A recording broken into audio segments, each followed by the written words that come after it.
What's up, guys and gals? Curve21 back at you again with another Nightmare Cup battle video. In this video, we're going to be discussing a couple of advanced strategies that I learned from BattleHero. And the first one we're going to discuss is banking and ducking. So banking is saving up your energy to have both charge attacks and then using one of the weaker ones, which is also kind of called shield baiting. But in this scenario, we're going to take the Ominous Wind to learn how much damage it's going to do and then duck out of there. We built up energy and we ducked out. So now we have an energy-less Xatu versus our Scun Tank, who could crunch him for the knockout, takes that poor matchup and puts it back on our side. So now he has to switch out to a favorable matchup in Toxicroak, which is fine by us. We're going to let him take us out. That's a sacrificial Scun Tank. And then we're going to bring out Claydol to finish him off with extra sensory and build up enough energy to be able to do a couple of gyro balls in this game. So in this scenario, we do actually have to shield the Mud Bomb or else we're going to go down.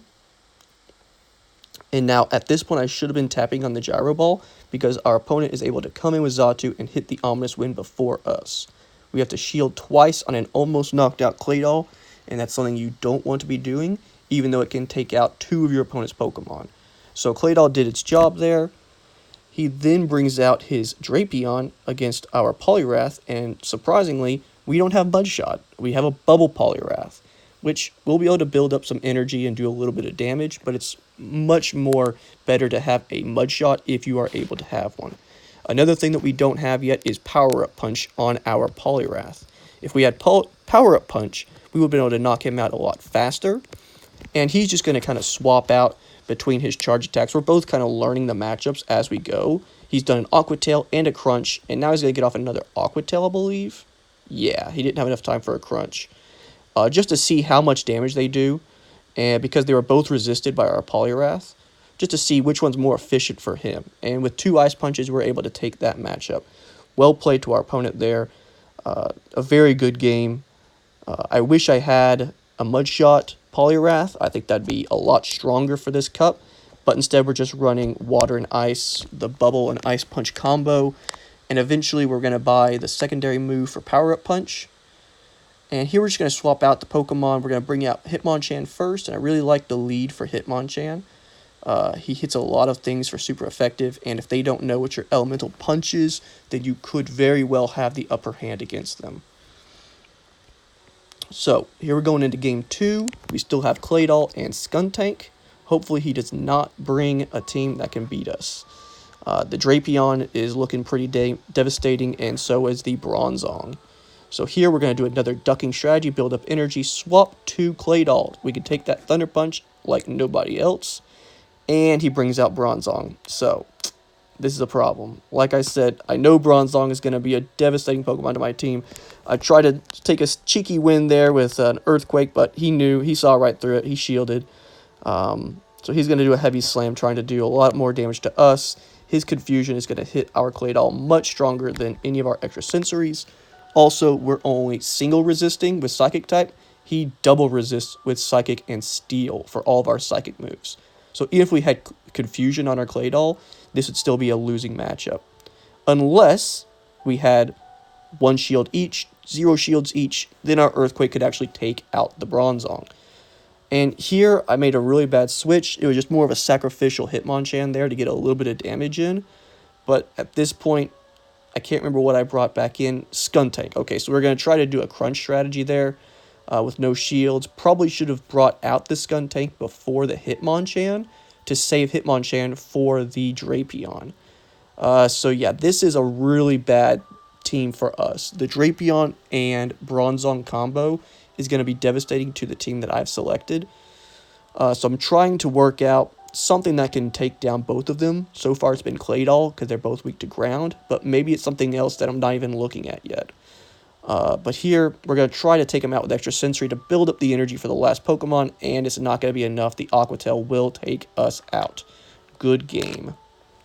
And we end up getting 3-0'd there, so our opponent definitely swapped at the right time to bring in the best matchup for him. Here, we're thinking about switching up the team. What are we going to do? Hitmonchan didn't do very much for us in that game. So I might switch him over to a different Pokemon. We've already tried out Poliwrath. Let's try out Toxicroak. We've heard a lot of hype about Toxicroak online. I'm not the biggest fan of Toxicroak because of the 4x weakness to Psychic, but it ends up being not that big of a liability when dying fast to Confusion is not the worst thing in the world. Your opponent doesn't get to build up as much energy, and you get to bring in a more favorable matchup for one of your Dark types faster before the switch clock runs out. So you might be able to trap their Hypno, their Grumpig, their Chimecho, their Claydol, their Bronzong into a bad matchup if you just have your Toxicroak die fast. So here we've got a pretty good matchup in my opinion. We're going to be able to get to that crunch fairly quickly. We can take this Thunder Punch. It's not going to be a wild charge at that point in the game. He's trying to bait shields, and we're just going to be able to try to take him out with crunches. So here we might actually shield just to get off the second crunch and either bait his second shield or take out the first Pokemon and see what he brings out. So we have the switch advantage, and we get the switch advantage. Great. So not only are we even on shields, we are also up on Pokemon. He'll have to bring in a fighting type, and that means we can either bring in our Psychic or our Toxicroak. And I think in this battle I decide Claydol, which is a mistake, because Lucario is half metal, our Psychic type moves are only going to be hitting him for neutral damage.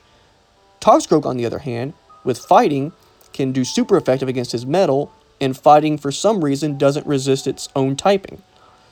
And here's another problem, is Lucario runs Shadow Ball, so we're going to get OHKO'd by that Shadow Ball if it ever lands.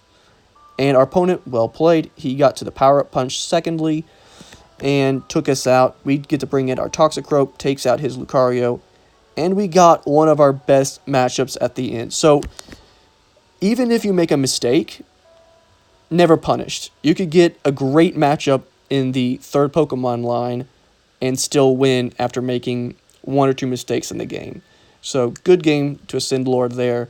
I misplayed. I should not have won that game. If he had brought another Psychic type instead of, just Raichu, Toxicroak, and... no, that was a Raichu, Lucario, Drapion line. So if he didn't bring a one of each type, if he brought two Psychics there, he would have beaten me. If he had brought his own Toxicroak, he could have possibly beaten me. I'm not sure. We were up on the energy, but he was up on the HP. Would have been close. But yeah, that Drapion at the end, I think what you want to do with Drapion is use him early so that you can burn the shields with Aqua Tail, which is a great neutral damaging attack, and then in the end game use those crunches to take out Psychic types. So here we are, repeating the last battle. We already know this is going to be a great favorable matchup for us. We just have to get the Mud Bomb off. He switches to his own Toxicroak. We're not going to send that Mud Bomb off. We're going to bank it and dodge out of there. Take the Mud Bomb in the face on our Claydol because he didn't have enough time to get to the Sludge Bomb, and take him out with Extra Sensory. I like Extra Sensory on Claydol because you get to build up a little bit more energy, and with these two expensive charge attacks, I think Extra Sensory is slightly better in more matchups that matter. People have discussed the value of Confusion, and I think you do beat some more of the Psychic types, but I just like getting to that Gyro Ball really quickly to burn the shield, and in the end game be able to get to that Earthquake very quickly. So he takes out our Claydol with his Xatu, which is a favorable matchup for him. We then bring out our Skuntank, take a couple of ominous wins. I thought that second one was going to be an Aerial Ace, that's why I shielded it. And as soon as he switches, we know we have a favorable matchup against his Drapion, so we immediately switch to our Toxicroak. He's going to be able to do some more Mud Bombs, we're up a shield, we're in a good matchup, and then we got Skuntank versus Xatu at the end. So this is a very good match for us. There's not much our opponent can do in this scenario. He would have to have gotten a couple of those buffs off the Ominous Wind, in my opinion, if he wanted to win that game. So good game to Ascend Lord. Very well played. Good luck to you guys in your future Nightmare Cups. If you got any questions, put it down in the comments below. If not, I'll see you in the next video. Like, share, and subscribe. Curve21, signing out.